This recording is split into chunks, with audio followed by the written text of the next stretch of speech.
Hi, this is Green Philosophy. Today I'm going to be sharing with you the law of the jungle is more civilized than capitalism.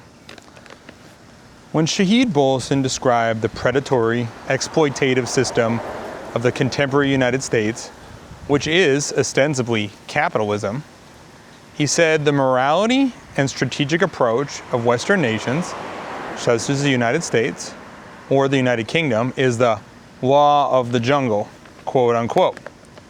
This is an unfair misrepresentation of the law of the jungle found in Rudyard Kipling's Jungle Book. The first bias comes from Bolson's Muslim faith, which is a patriarchal religious tradition that frames revealed revelation from Muhammad as holy, while insights from nature can be dismissed as part of the jinn, the demonic world. The most important takeaway is that the law of the jungle in Rudyard Kipling's Jungle Book incorporates a thoughtful moral framework that is sophisticated and, ironically, includes a civilized approach to interspecies relations. However, on the surface, because wild animals are involved, the law of the jungle has the connotation of the promotion of barbaric behavior. Yet, in the Jungle Book by Kipling, the animals comply with both inviolable and contextually shifting negotiable boundaries. For instance, Mowgli, the man-child that was taught by Baloo to never kill a human unless in self-defense, or to teach one's offspring appropriate self-preservation. The rationale for Mowgli is that if he kills a human, it will lead to large numbers of humans showing up inside of the jungle with guns, which will cause disproportionately more damage to the animal community.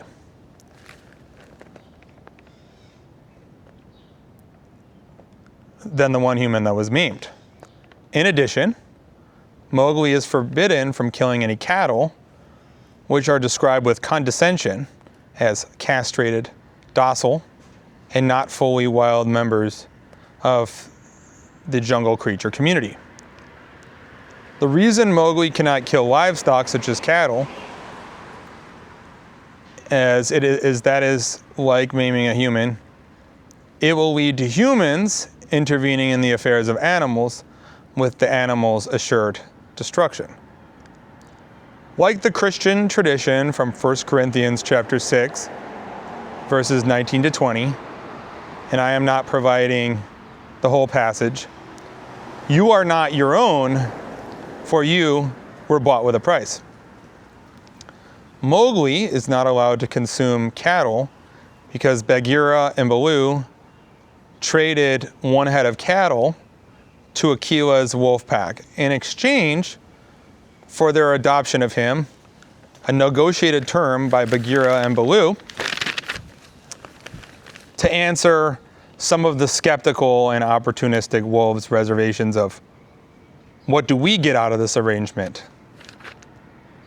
The monkeys in Jungle Book, known in mythology as the Eternal Youth or Puer Aeternus, remind me of my former students within the Miami-Dade public school system, living in the moment, pleasure-focused, but unable to follow or subscribe to the law of the jungle, which is a combination of wisdom, respect for others, and absorbing the social expectations of your society. In a broader sense, the law of the jungle includes respect for ecological laws and the necessity to maintain a dynamic equilibrium and homeostasis within a habitat. One concrete example that includes the law of the jungle in all of its manifestations is that any creature in the story of the Jungle Book who wished to hunt outside of his established hunting grounds must call out, "I am hungry. May I hunt outside of my established territory?" The response that other members of the animal community would say was, "You may hunt to eat, but may not hunt for fun." Encompassed within this query and response is respect for societal boundaries, but also a deeper ecological wisdom that individuals occupy a world of finite resources, land, food, and water, and that the environment must be treated with sacredness, as transgression of limits through unnecessary killing undermines the whole equilibrium. Why is the law of the jungle more civilized than capitalism? I recognize that this is an ironic conclusion. However, capitalism, as it is currently practiced in the United States, is predicated on theories such as Adam Smith's the invisible hand of the market. The Republican Party, or the GOP, Grand Old Party, is committed to resisting federal oversight of the national economy.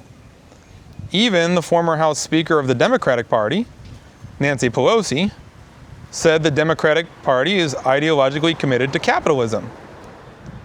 The Trump administration is allowing mining companies to extract minerals and valuable materials from inside of the national parks and inside of the territory held by the federal government, which is supposed to be protected as a fiduciary responsibility by the federal government. The extraction of these minerals and resources is in line with the logic of capitalism, which is predicated on using existing laws, business structures such as corporations, to engage in profit production activities. Surprisingly, the extraction of valuable natural resources and mineral resources would never happen under the law of the jungle because the animal community, much like the indigenous community in North America in the past, engage in activities to ensure their physical survival.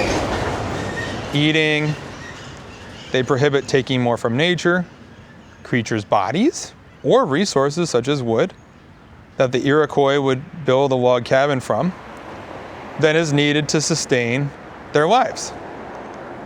A profit-making extractive system like capitalism is anathema to the law of the jungle as found in Rudyard Kipling's Jungle Book. Unfortunately, individuals like Shahid Bolson, who are influenced by patriarchal traditions such as Islam, do not understand the wisdom found in animals and in their parallel group in indigenous lifeways. I hope this was helpful. I look forward to your questions and comments.